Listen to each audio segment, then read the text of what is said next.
이번 주 경제 이슈를 쪽집게처럼 골라서 신나게 이야기하는 시간 신들리 경제. 오늘은 전화로 연결이 되어 있습니다. 고란 기자와 함께합니다. 안녕하세요. 네, 안녕하세요. 자, 저희가 첫 번째 주제는 이겁니다. 윤석열 탄핵, 한국 경제는 2달 공백. 이거는 신나는 겁니까? 신 안 나는 겁니까? 신 나야 수도 있고 안 날 수도 있고. 예. 뭐라고 딱히 말씀드리기가 어렵네요. 네. 어쨌든 불확실성을 해소가 된 건데. 그건 긍정적인데요. 예. 과거 탄핵 때와는 다르게 지금 대외 변수가 너무 안 좋습니다. 예전 탄핵 때는 그래도 경제가 좋아서 좀 버틸 수 있었는데 지금은 좀 어렵다 이런 말씀이시잖아요. 네, 예. 그렇죠. 바닥 찍고 좀 올라오는 분위기가 당시엔 좀 있었어요. 예. 근데 지금은 최악으로 치닫는 분위기입니다. 예. 자, 일단은 그날 보죠. 탄핵 선고되고 나서 주식시장 어땠어요? 주식시장이요. 예. 탄핵 직전에 이제 선고 시간이 가까워지면서 상승 쪽으로 좀 방향을 틀었습니다. 그래서 예. 심지어는 코스닥 모두 상승 반전하기까지 했어요.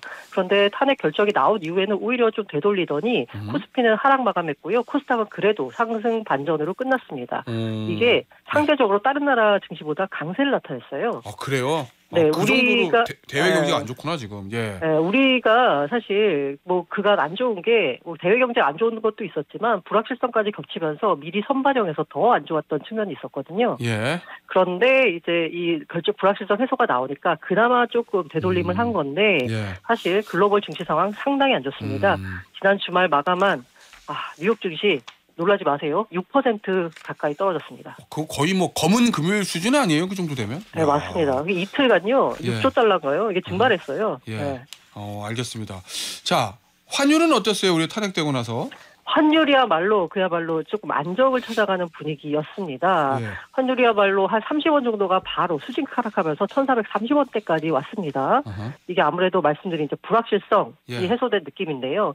이게 당시 환율 하락폭을 보자면 지난해 말 이창용 한은 총재가 무슨 얘기를 했었냐면 환율이 지금 오르는 게 대외 변수도 있고 국내 변수도 있다. 예. 그 가운데 국내 정치 요인에 따른 환율 상승분이 한 30원쯤 된다라고 했거든요. 그 30원이 그야말로 떨어진 거예요. 예. 그래서 이제 좀 환율 괜찮아지겠네라고 생각하시면 안 됩니다. 말씀드린 대로 대외 변수가 더 크거든요. 예. 지금 이미 NDF라고 하거든요. 역외 환율.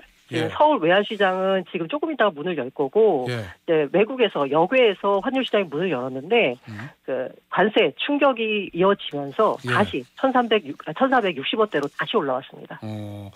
알겠습니다. 자, 어쨌든 대내적으로는 불확실성이 해소된 거 요거는 좀 긍정적인데 기본적으로 예전 탄핵 때와는 다른 게 대외 경제가 안 좋아서 그런다 이런 말씀이시잖아요. 네네. 예, 결국 이제 트럼프 때문 아니겠습니까 이게? 지금 전 세계가 난립니다. 이제 트럼프 때문에요. 그 얘기 좀 해볼게요. 트럼프 이거 상호관세 우리에게 25% 부과한 거 이거는 물어보나 마나 신 안 나는 정도가 아니라 당연히 신 안 나는 게 화가 나는 거죠. 화가 날 정도죠. 네. 아니 근데요 이거 25요. 네. 이건 숫자가 어떻게 나온 거예요? 그러니까 이게 처음에 발표할 때요. 말을 제대로 안 해줬어요. 어떻게 해서 25를 내놨는지. 트럼프 행정부의 설명은 우리가 여러 가지 비관세 장벽 요인을 고려했다라고 하는데요. 사실 2달 정도 되는 기간 동안 60여 국에 대해서 각국이 갖고 있는 비관세 장벽을 세세하게 평가하기가 이게 어렵지 않느냐라고 다들 얘기를 했었어요. 그런데도 이제 숫자가 나오니까 그럼 도대체 이 숫자는 어떻게 나온 거냐라고 했는데요. 간단히 말해서 미국의 적자 요인이 여러 가지가 있을 거 아니에요. 그렇죠. 그런데 단순하게 생각해서 그 적자를 제로로 만들 수 있는 관세율을 부과했다라고 보시면 될 것 같아요. 재정 적자를 제로로 만들 수 있는 관세율. 네, 무역 적자예요. 무역 적자를. 네네네. 우리한테 벌어간 것만큼 뱉어내라 이 얘기인 건데. 네, 맞습니다. 그러면서 트럼프 행정부가 강조했던 게 나는 관대하다. 왜냐하면 벌어간 것만큼 뱉어놓으려면 우리나라의 경우는 50%인데 미국은 관대하니까 25%만 매길게라고 한 거예요. 반이 깎아줬다는 얘기네. 네, 맞습니다. 주먹구구라는 비판을 받고 있습니다. 그러면은 기자님 한미 FTA라는 게 있잖아요. 네. 그럼 이거는 거의 무용지물화 되는 거예요 이제? 사실상 무용지물이라고 볼 수 있습니다. 지금 한미 FTA에 따르면 사실 98% 품목에 대해서 무관세거든요. 실질 관세율을 따지면 1%에 못 미치는 거예요. 그런데도 불구하고 이렇게 FTA를 맺은 우리나라에 대해서 25% 상호관세를 부과했습니다. 심지어는 조금 더 화가 나는 부분은 뭐냐면 유럽연합이나 일본은 FTA를 맺지 않았어요. 그런데 일본은 24%, 유럽연합은 20%예요. 그런데 우리한테 25%를 물렸다라는 거는 앞으로 이 FTA 관련돼서 사실상 무효화시키는 거 아니냐라는 얘기가 나오고 있어요. 이에 대한 이제 걱정이 나오니까 이거 사실상 무효화되는 거 아니냐, 이제 어떡하냐 걱정이 나오니까 일단 정부 관계자는요. 이거 확대 해석하는 걸 좀 경계하고 있습니다. 일단 지켜보자. 왜냐하면 아직 미국 정부 쪽에서 공식적으로 FTA를 다시 협상하자, 혹은 이거 무효화하고 재체결하자, 뭐 이런 얘기는 없거든요. 그 괜히 우리가 먼저 꺼냈다가 말 나오면 안 되잖아요. 그러니까 이젠 지켜보겠다라는 건데 이 전문가들의 분석은 이건 사실상 무효화하는 그 단계 같다, 사전 정지 작업 같다라는 표현을 쓰고 있습니다. 아니, 지난주에는 자동차 얘기했었는데 지금 그거 말고 우리 경제, 우리 저 산업 중에서 가장 타격을 크게 입는 게 어디예요? 지금 현재로서는 자동차고요. 지금 그 일반적으로 지금 베트남에 생산 기지를 건설한 기업들 있잖아요. 베트남 40% 넘잖아요.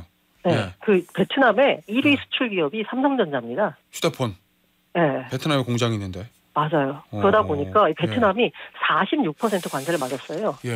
이 얘기 이제 트럼프 관점에서 보자면 베트남이 그만큼 미국을 착취하고 있다라는 거거든요. 미국에서 돈을 많이 벌어가고 있으니까 그래서 이제 베트남을 통한 이제 우회 수출 기지나 아무튼 이런 베트남을 통해서 들어오는 거 이것까지 다 막겠다라는 거거든요. 이렇게 되니까 사실 우리 기업만 타격 입은 게 아닙니다. 애플 주가요 10% 가까이 떨어지기도 했습니다. 애플 중국에서 만들잖아요. 중국에서 만들고 인도에서 만들고. 그리고 룰루레몬이나 뭐 나이키, 특히 나이키 같은 경우에요. 이틀 연속 한 10% 넘게 빠지고요. 왜? 생산 기지들 다 스리랑카, 베트남 이런 동남아 쪽에 있잖아요. 여기에다가 지금 관세를 물리겠다고 하면 사실 가격 경쟁력이 나올 수가 없죠. 그럼 그 가격을 올려받는다? 그럼 소비자들이 당연히 선택을 안 할 거고요. 이렇게 되니까 우려가 나온 거라서 사실 우리 기업만 타격 입은 게 아니라요. 해외에 생산 기지를 둔 미국 기업도 타격을 입는 결정을 지금 트럼프가 했기 때문에 지금 국내외적으로 트럼프에 대한 비난의 목소리가 높은 겁니다. 아니, 그래서 지금 보니까 막 핸즈 오프라고 시위하던데 트럼프 물러나라고 이제 손 떼라고.